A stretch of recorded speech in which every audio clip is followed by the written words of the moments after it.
How to disable Gemini and switch back to Google Assistant.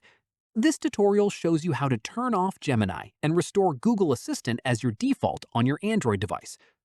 First, open the Settings app on your Android device and scroll down to find Google. Tap on it, then head over to the All Services tab at the top. Scroll through the list and tap Search, Assistant, and Voice. From there, tap Google Assistant to open the Assistant options. Scroll down and tap Digital Assistance from Google. This is where your default assistant is managed.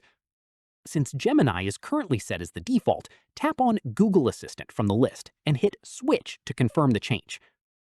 Once switched, Google Assistant will be back as your primary assistant, and Gemini will no longer activate when you hold the Home button or swipe up from the bottom corner of your screen.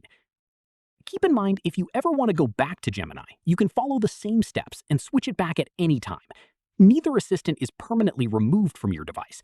You're simply choosing which one takes the default role. And that's it.